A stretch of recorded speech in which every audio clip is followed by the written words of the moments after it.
Lensa Google di Pixel 6a tahun lalu kayak refresh rate yang masih 60Hz, sensor kamera jadul, nggak ada wireless charging, dan selfie yang nggak bisa 4K terbayarkan di Pixel 7a ini. Loh, kok lengkap gitu? Bedanya apa dong sama Pixel 7? Itu juga bakal kita bahas di video ini. Pastinya langsung disambut sama Android 13 ya, dan setup kayak biasa nih, regi sidik jari sama face unlock juga yang cuma disuruh tengok ke atas sama bawah. Setelah kelar gue cek storage-nya cuma kemakan 14GB aja. Gak heran ya, bersih banget dari bloatware yang ada. Cuma segini doang guys isinya. Terus gak tahu kenapa by default refresh rate-nya itu di 60Hz doang. So jangan lupa diaktifin dulu ya ke 90. Oh ya, habis itu langsung diminta update software sekitar 276MB. Update dulu. Impresi gue tentang HP ini mirip banget sama Pixel 7. Ciri khas kamera bar 7 dan 7 Pro-nya ada di sini guys. Terus feel compact-nya cukup pas ya, nggak kekecilan juga. Untuk tangan gue yang termaksud kecil ini, di lingkaran gini masih bisa loh. Terus material belakangnya dari plastik ya, yang kalau diketok-ketok berasa kopong sih. Tapi kalau cuma dilihat doang nggak berasa plastik. Mirip kayak Pixel 7 yang dari glass. Lanjut ke bagian depan yang punya layar 6,1 inch dengan bezel yang tebal buat HP zaman now. Nggak mau kalah dia sama Samsung A54. BTW bisikin ya kalau mau gue bandingin kameranya. Bezelnya sekilas terlihat simetris ya, tapi sebenarnya dagunya lebih tebal dikit. Terus framenya melengkung gitu, bukan yang flat dan bermaterial aluminium. Bisa dilihat tuh ada banyak garis antena di sini. Di sebelah atas HP ini ada lubang mic, di bawah lubang speaker dan port Type-C. Di kiri cuma ada single SIM card slot ya, dan sebelah kanan ada volume dan power button yang penempatannya nggak biasa. Power buttonnya dulu baru volume. Tipikal HP Pixel sih, dan pas dipencet clicky banget. Dan HP ini compact tapi nggak tipis juga ya. Dia punya tebal 9 mili dengan berat 193,5 gram. Lanjut kita ke spesifikasi HP ini, mulai dari layarnya yang punya ukuran 6,1 inch OLED dengan refresh rate 90Hz yang udah dilindungi Gorilla Glass 3. Untuk chipsetnya Google Tensor 2 ya, dengan pabrikan 5 nanometer yang dilengkapi chipset khusus yang mengatur keamanan HP-nya, yaitu Titan M2. Lanjut ke baterai yang punya ukuran 4385 mAh yang support 18 watt charging doang. Terus udah bisa wireless charging yang cuma sayangnya baru 7,5 watt aja. Nah, lanjut jualan utama HP Pixel, yaitu kameranya yang punya lensa utama 64 megapiksel ber-OIS, 13 megapiksel ultra wide berautofokus, dan 13 megapiksel selfie. Nanti kita tes ini lebih lanjut ya. Terakhir buat spek lainnya, HP ini udah HP 5G, stereo speaker, IP67, USB Type-C 3.2 Gen 2, dan lain sebagainya. Oh iya, vibration di HP ini berasa empuk loh, enak kok, udah mirip-mirip kayak HP flagship. Terus untuk software update-nya itu 3 tahun OS update ya, dan 5 tahun security update. Lumayan sih 3 kali Android, walaupun lebih cupu kalau dibanding Samsung yang dapat 4 kali.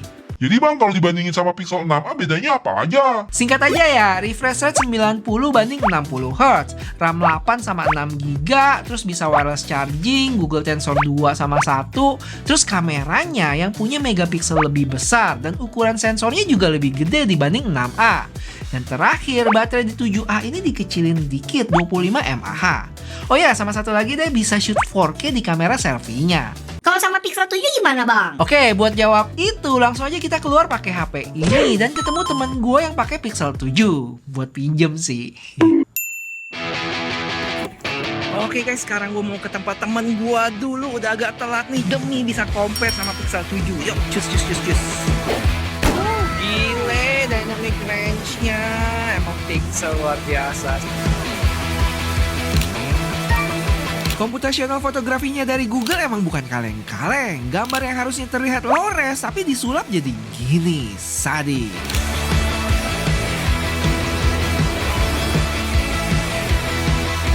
Duh, gawat.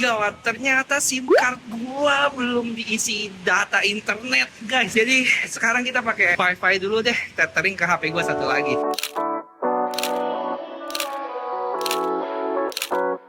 Strict banget guys, parah.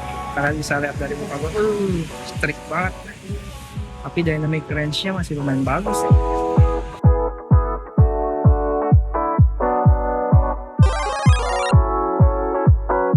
Oke Oke guys, gue baru aja nyampe tempat temen gue nih, lagi nungguin dia. Dan update aja sekarang baterai 41% ya. Di jam 5:12 lewat 11 nih. Kita lagi di Carlton guys. Beli apa? Yuk kita lihat ya. Sekarang kita tes kamera depannya. Harusnya sih mulus juga ya. Sambil tunggu teman gua datang, gua muter-muter di Carlton dulu nih. Sekarang kalian lagi lihat di kamera belakang ultra wide-nya ya, resolusi 4K sih. Coba gua ganti ke 1 kali. Nah sekarang 1 kalinya enak ya, bisa langsung diganti, nggak usah matiin dulu recordingnya.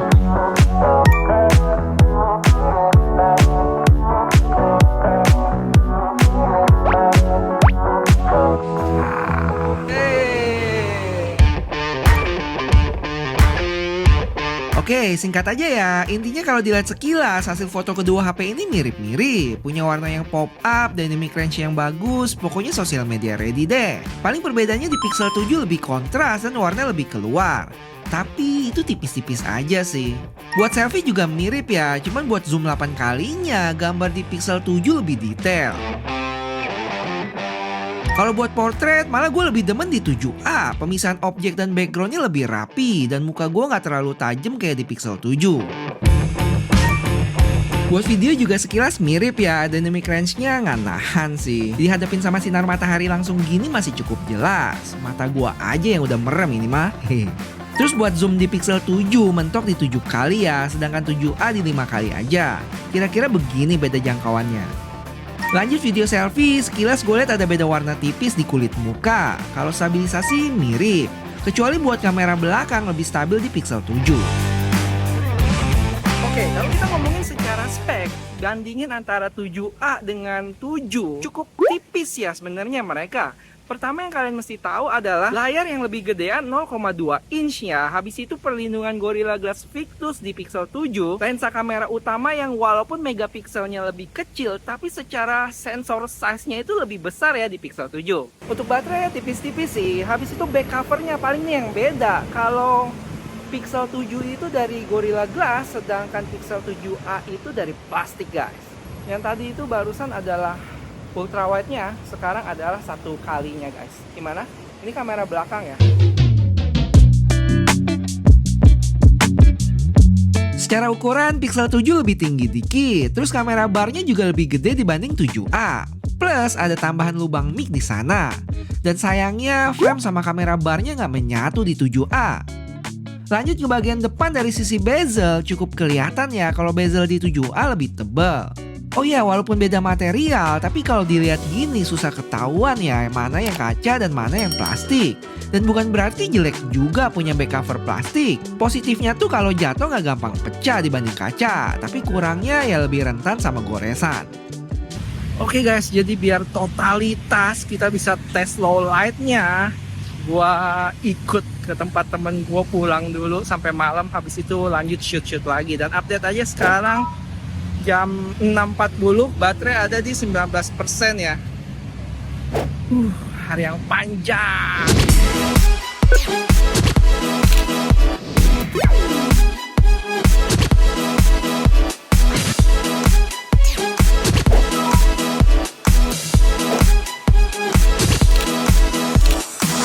Oke guys, sekarang video low light Pixel 7a sama 7. Wah, ini kondonya sih mewah banget guys. Ada tempat gym. Wah, kelihatan ada perbedaan warna di sini ya. Pixel 7 lebih pas dibanding 7a yang cenderung pucat. Selain itu noise-nya juga lebih berasa di 7a. Pixel 7 cukup minim nih. Lanjut ke ultrawide yang sama-sama gelap dan noise banget. BTW ini kondisinya bener-bener low light ya. Hitungannya masih lumayan lah walaupun semut-semut pada berkeliaran. Video selfie juga sama, kesemutan gitu. Cuma kalau ada cahaya dikit lebih mendingan. Untuk fotonya noise cukup berasa ya di 7a, terutama kalau ada langit. Tapi selebihnya mirip-mirip sih untuk kedua HP ini. Kecuali untuk 8 kali zoomnya masih lebih baik di Pixel 7. Detail di 7a udah berkurang banget. Buat selfie super low light, 7a juga kewalahan. Tapi kalau ada cahaya yang cukup, keduanya masih sama-sama baik. Di Pixel 7 gue berasa lebih kontras dikit. Akhirnya kelar juga, gila tempatnya keren banget ya. Kayaknya kondo keren sih ini. Jadi udah kelar gua guys, udah mau balik sekarang. Tadi sempat ngecharge juga sekitar 15 menit. Baterai nambah dari 67% ke 20%, lumayan. Jadi di Singapura itu ada 3 warna ya, yaitu hitam, biru, sama putih. Buat biru sama putih, kalian bisa lihat di Instagram gua ya, gua ada bikin reels di sana. Terus untuk harganya sendiri itu 749 Singapura dolar, dan cuman ada satu varian nih, yaitu 8 plus 128. Atau kalau di rupiah itu sekitar 8,3 juta. Dan inget ya, itu harga konversi langsung di Singapura dolar ke rupiah. Kalau kalian mau kirim ke Jakarta atau ke Indonesia, mesti bayar pajak lagi sama ongkirnya loh. Dan jangan minta nitip ke gua ya, karena upahnya mahal. Nah, terus gimana dong bang kalau mau nitip? Wah, kalian belum tahu? Langsung aja DM IG-nya sg.chipshop ya. Kasih rekomendasi gua. Dijamin aman, sama cepat juga karena mereka pakai DHL Express. Hai.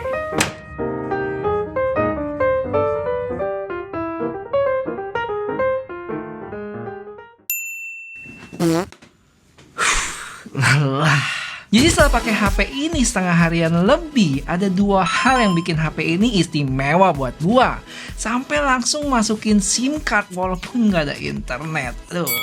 Dan tunjukin langsung pemakai real life-nya. Jadi yang pertama itu compact-nya, dan yang kedua IG story-nya yang mulus. Layar 90Hz-nya juga sesuatu banget sih, dan cukup berasa beda dengan 60Hz. Walaupun bukan 120, tapi udah bersyukur banget. Terus kameranya? Gak usah ditanyain lagi, komputasional fotografinya Google emang jagoan. Terus kalau dibandingin sama Pixel 7, sebenarnya berasa sih bedanya kalau kita perhatiin bener-bener dari sisi kamera nih. Tapi kalau cuma dilihat sekilas doang, pakai mata jelata kebanyakan orang, Pixel 7a ini menurut gue sih udah mumpuni banget. Dan sebenarnya masih banyak ya fitur-fitur di Pixel 7a ini yang belum kita kulik. Kalau masih pada penasaran, coba bisikin, butuh dibikinin video sehari bersama HP ini nggak? Sekalian juga kita bisa tahu kekuatan baterainya gimana. Yang menurut gua sejauh ini sih bakal jadi kelemahan utama sih Google Pixel 7a. Terus selain baterai, mungkin performance-nya juga bakal jadi poin minus. Walaupun belum sempat gua tes, tapi kemungkinan besar sih ya kayak gitu. Karena Google Tensor ini bukan chipset yang unggulin performance, apalagi buat ngegame berat. Gak bisa disamain sih sama chipset-chipset Snapdragon kayak 8 Gen 2. Tapi justru kelebihan chipset yang didesain Google ini ada di kemampuan dia dalam machine learning sama AI-nya. Yang bisa kita rasain di fitur-fitur kayak Magic Eraser, Transcribe, bikin kualitas foto video yang cakep, dan lain sebagainya. So, plus minus sih sebenarnya. Oh ya, untuk suhu HP masih berasa panas ya. Bukan yang banget, tapi cukup berasa. Apalagi kalau udah kelamaan pakai kameranya. Cuman sejauh ini belum dapat warning overheat sih. Mungkin kalau jadi ya, di next video gue keliling-keliling sambil bawa termogan ini kali ya. Terakhir, biar usaha gue bikin video ini gak sia-sia, jangan bosan-bosan bantu like video ini ya guys, biar gue makin semangat terus bikin kontennya. Thank you dan sampai ketemu di video selanjutnya. Bye-bye.